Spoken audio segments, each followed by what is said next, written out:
मैं बहुत एक्साइटेड था कि मैं अब खुद की नाव पर अपना सबसे पसंदीदा मछली पकड़ने का काम करने जा रहा हूं। मैंने सारा सामान रख लिया था, सभी तैयारियां हो चुकी थी और मैं बहुत खुश महसूस कर रहा था। लेकिन तभी मकई के कारण मेरा पूरा प्लान चौपट हो गया, क्योंकि यही वो अनाज है जिसने मुझे मेरा पहला $1 मिलियन दिया था। मैं जब शिकागो में अनाज का बिजनेस कर रहा था तब गेहूं और मकई दोनों मंदी में थे। मैंने जैसे तैसे मामला निपटाया और अब मैं साउथ की ओर अपनी नाव पर बैठकर जाने की तैयारी में था। गेहूं से मुझे प्रॉफिट मिला, लेकिन मकई की कीमत बढ़ चुकी थी। इस कारण मुझे भारी नुकसान हुआ। सप्लाई और डिमांड का कानून हमेशा लागू रहता है। मैं अपनी बोट पर खुशी खुशी मछली पकड़ने जाने वाला था, लेकिन मकई ने मेरी खुशी खत्म कर दी। मैंने अपनी जरूरतों पर ध्यान देते हुए स्टडी की कि मैं क्या करूं जिससे मेरी प्रॉब्लम सॉल्व हो जाए। मैंने जैसे तैसे गेहूं से प्रॉफिट कमाया था, लेकिन मकई के मामले में बहुत ज्यादा प्रॉब्लम थी। लेकिन मैंने अपनी समझबूझ से बहुत कुछ बचा लिया था। मैंने बिजनेसियों की बिक्री कवर करना शुरू कर दी थी। मैंने गेहूं में जो पूरा प्रॉफिट कमाया था वो मकई के लॉस को कवर कर गया। एक आदमी किसी एक चीज पर वर्षों तक खर्च नहीं कर सकता।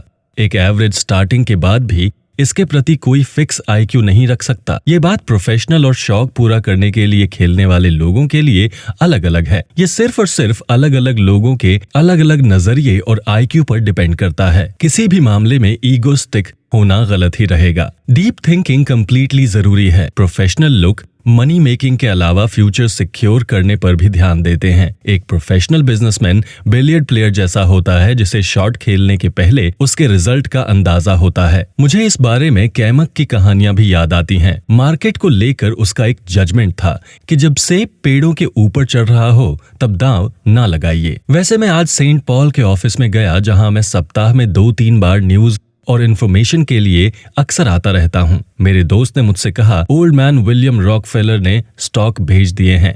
मैंने कहा, क्या तुम सच कह रहे हो? उसने कहा, हाँ, वो 1500 शेयरों को हर 8वें हिस्से में 1 पॉइंट ऊपर बेच रहा है। मेरे दोस्त का नाम जोसेफ है। उसने अपनी बात खत्म की और वहां से चला गया। मैं कैमक के इरादे को समझने में लगा था। मार्केट डाउन चल रहा था। ऐसे में कैमक की चाल समझने में मुझे मुश्किल हो रही थी। हालांकि यूसुफ उसकी पैतरेबाजी यानी एक्शन पर नजर बनाए हुए था, लेकिन आखिरी में उसने बहुत अधिक प्रॉफिट कमाया और मैं एक दिन पाम बीच के किनारे लौट आया। यहाँ मैं वॉल स्ट्रीट के बहुत सारे फ्रेंड्स और बिजनेसमैन से मिला। वो कपास की सौदेबाजी की बातें कर रहे थे।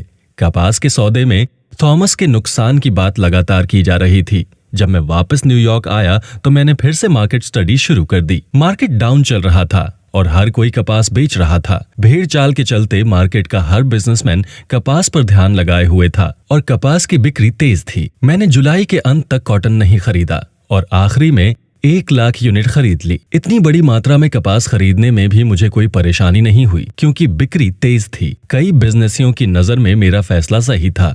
जुलाई में कपास बेचना प्रॉफिट का सौदा रहेगा। मेरा अंदाजा सही था। रेट ऊपर जाना शुरू हो चुका था। एक दिन तो ये 40 से 50 अंकों ऊपर चला गया। कीमत बढ़ना शुरू हो चुका था।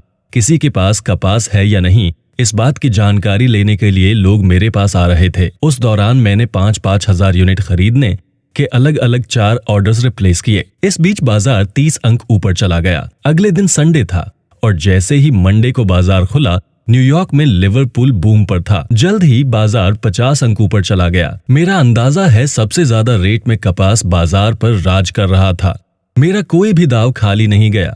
ये मेरे लिए बहुत खुशी का दिन था। मंगलवार की सुबह जब मैं अपने ऑफिस पहुंचा तो ऑफिस बिल्डिंग के गेट पर ही मेरा एक दोस्त मिला। मुझे कहा कि तुम्हें एक कहानी सुनाता हूँ। मैंने मुस्कुराते हुए कहा, कौन सी कहानी? उसने कहा, कहानी तुम्हारे बारे में है। उसने मुझे कहा कि तुम खुद जाकर ऑफिस में देख लो। फिर मैं अपने ऑफिस में पहुंचा। वहां न्यूज़पेपर के फ्रंट पेज पर मैं सुर्खियों में छाया हुआ था। जुलाई cotton corner boy Larry Livingston. जुलाई में न्यूज़पेपर मेरी खबरें कॉटन को लेकर छपी हुई थी। मैंने 140,000 कॉटन के गांठों को अपनी स्टडी, अपने एक्सपीरियंस और बेहतरीन प्लानिंग के जरिए बेचा था। मेरा ये कारनामा न्यूज़पेपर में पढ़ा जा रहा था। 10 बजे बाजार खुला और उसका 10 मिनट बाद मेरे पास कॉटन का एक टुकड़ा भी नहीं था। सारा कॉटन हाई रेट पर जा चुका था। मैंने दूसरे बिजनेसमैन के लिए मार्केट तैयार कर दिया।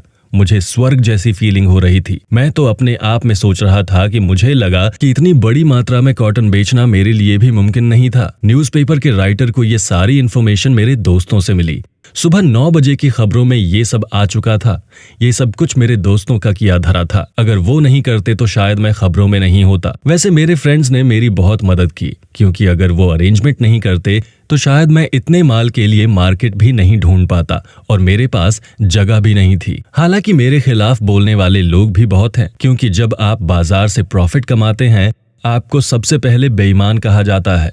आपकी सिंप्लिसिटी, आपके प्रिंसिपल सब एक तरफ हो जाते हैं और लोग आपकी बुराई करने लगते हैं। मुझे लगता है कि केवल दिमाग की बुराई है। खैर, ये सब तो चलता रहता है। मैं इन चीजों पर ध्यान नहीं देता और मेरी पर्सनली इन चीजों से कुछ लेना देना भी नहीं है।